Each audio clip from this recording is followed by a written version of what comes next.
Hi, welcome to this Sunday's brunch Dharma, 10th of May. Today I'm going to talk about feeling, Vedana, part of the five aggregates. And the first thing I want to talk about is the difference between Vedana, independent origination, and the Vedana as an aggregate in these five khandas. You will remember that the Vedana, independent origination, is both a result and subsequently become a cause. It is a result of contact. Right? It is due to your perception of an object through contact that you get this feeling that arises. Now, this feeling that arises, which results from a contact, later becomes a cause for craving. See? So its function is a result and a cause. Now, the aggregate of feeling Vedana, which is part of the five khandas, is different. It is called an aggregate, It is an object of grasping. Right? So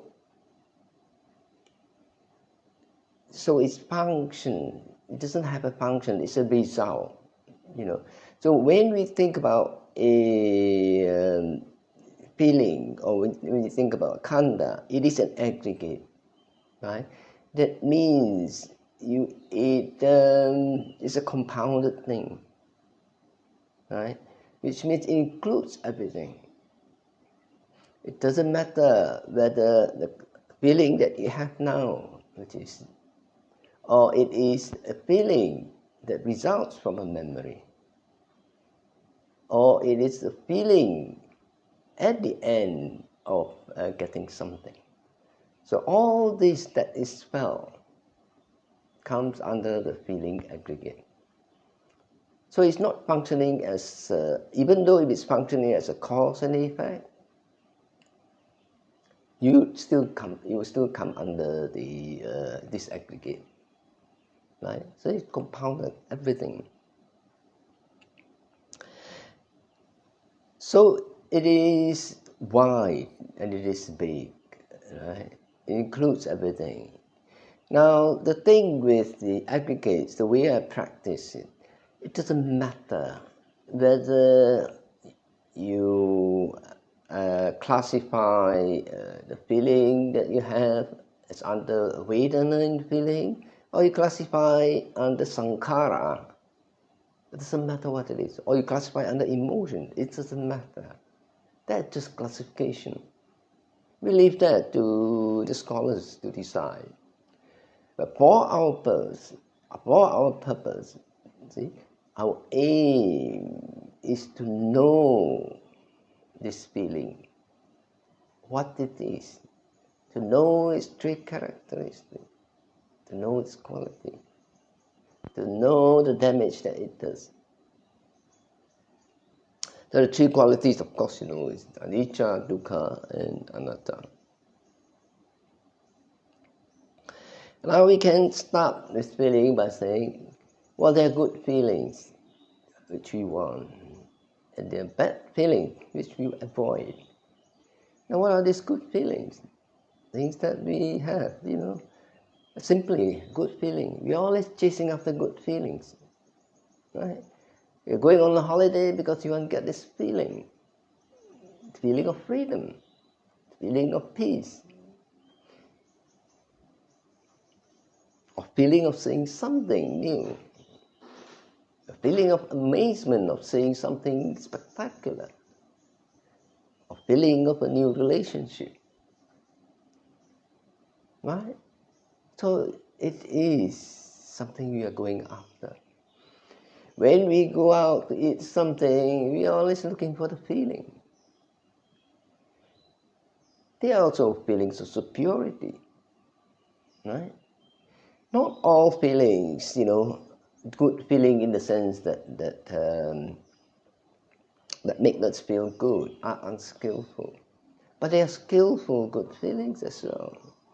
Feeling of compassion, feeling of loving kindness, feeling of goodwill, feeling of friendship, feeling of shame, feeling of fear, of unskillfulness. See? So they are also skillful feelings in this aggregate. And they are bad feelings that we try to avoid. So, feeling of loneliness. Oh, we must get out of this house, don't feel lonely. Huh? Pick up a phone and phone a friend. Stop this feeling of loneliness. Feeling of ostracized. Feeling of not being in the group. So all these are feelings.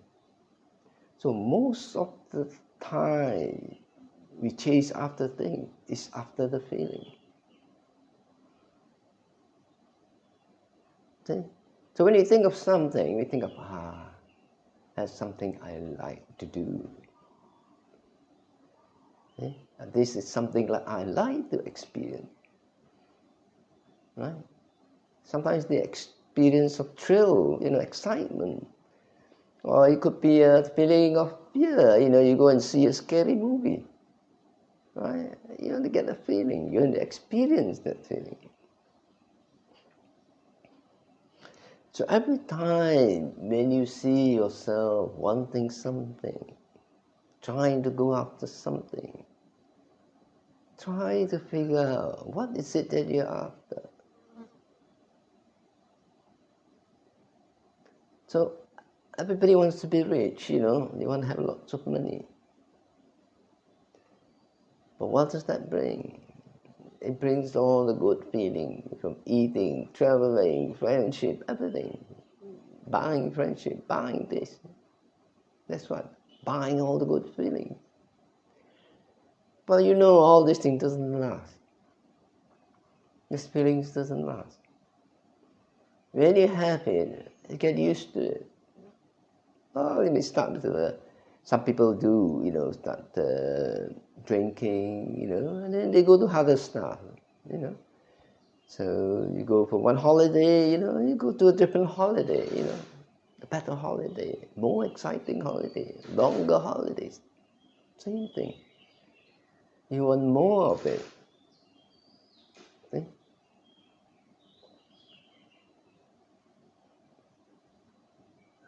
So when you come to figure out what is it that you want, and the reason you want it is because of the feeling, then you want to tell yourself, you know for yourself that this feeling doesn't last, and you get used to it.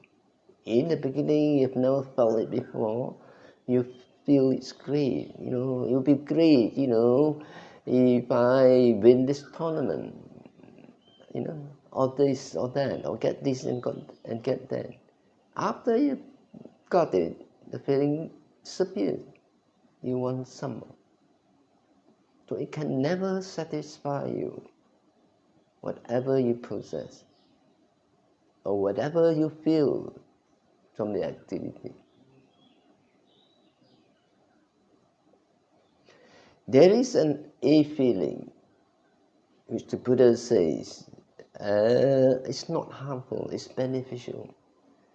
The feeling of pity, the feeling of joy, which is pity from meditation.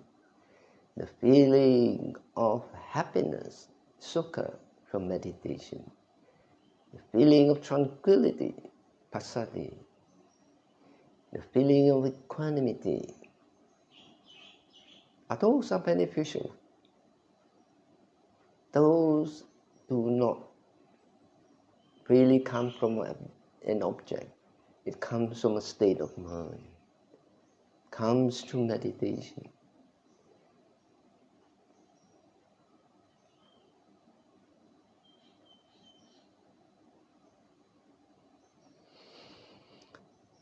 Buddha says feeling is just like the bubbles on the water.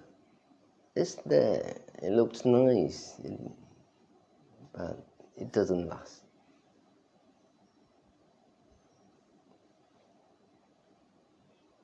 So there are two things. Good feeling and bad feeling.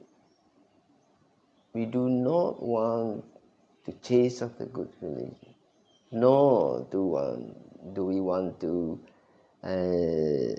be adverse to it. One of the longest one of feeling that most monks have when they start practicing is the feeling of boredom. Right? What do? You read all the books, right?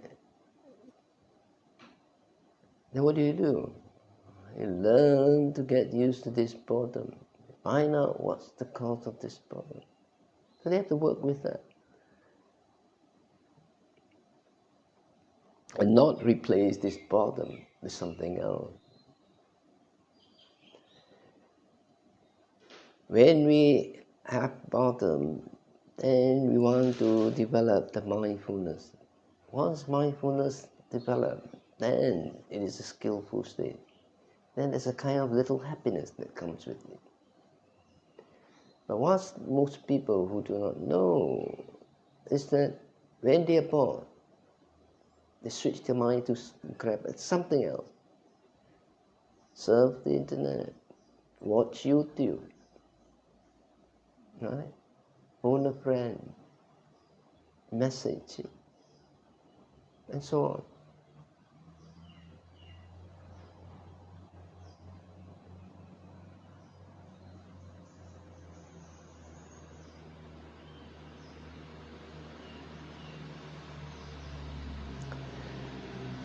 The attachment for feeling remains with you for a long time. Even though your practice is advanced, your feelings for the object, your craving for this feeling, for this object, you can only abandon it when you are in an anagami state. You can be equanimous to it. You can be dispassionate in it only in that state. So that's the feelings for things of the world, of this world, kamaloka. Before that, you have to watch out with this feeling. Especially the strong feelings of fear, it drives you to do something which breaks the vibration. Feeling of anger, feeling of love, feeling of lust. So all these extreme feelings starts from liking and disliking. And then it become love or become aversion. That's how they all start. So you want to reduce them.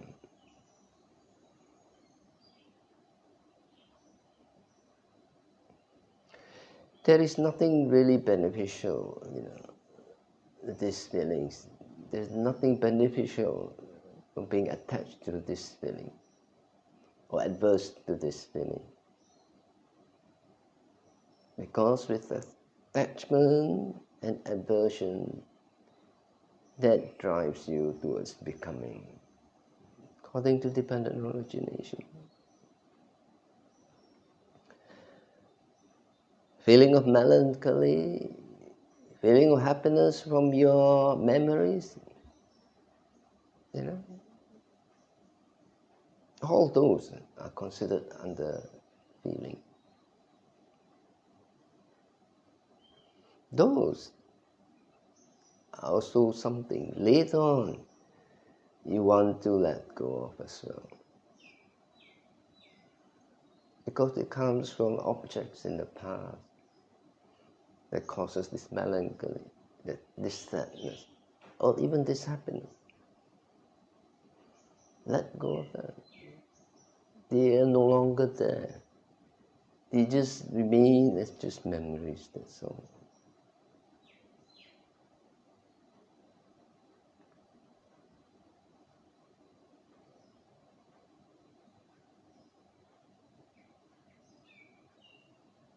When you learn to abandon all these feelings, then you have come to know a feeling which is much more superior.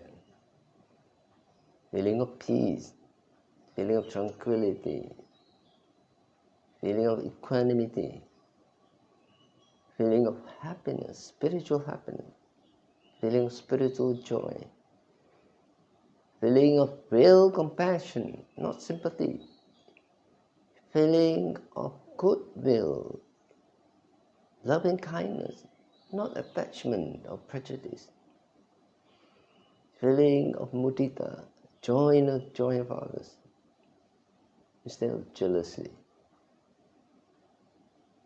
So all those are beneficial, those are much greater. And those you cannot get attached to. And finally, the ultimate of all feeling of the happiness, peacefulness, and the amazingness of Nibbana. And that is something which you will be totally amazed, but never get used to. But that's the ultimate feeling you want.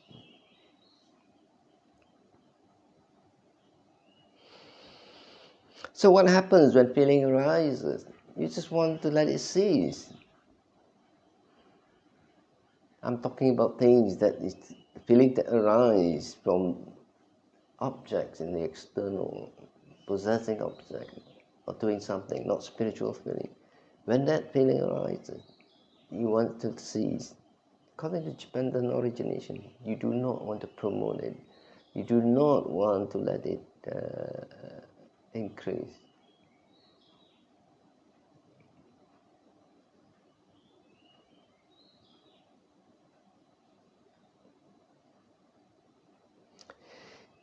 Okay, now I'm going to chant a transference of merit. So, to get more merit, you want to transfer your merit to your departed relatives to help them as well as to help yourself with this bonus merit. It will come in handy during your future.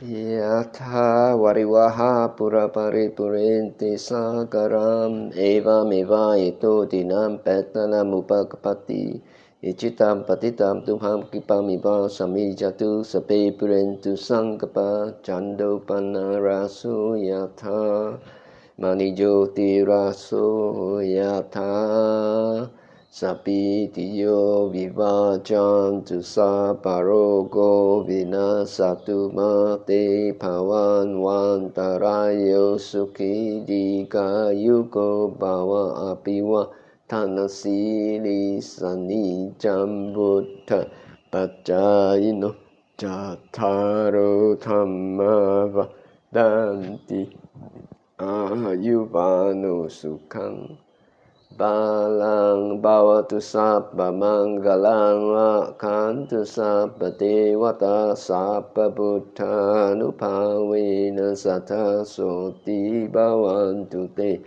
bhavatu sabba mangalang akhantu sabba devata sabba dhammanupavena sattha soti bhavantu te Bhavatu sabba mangalang akhantu sabba devata sabba sanghanu bhavena sattha soti bhavantu te.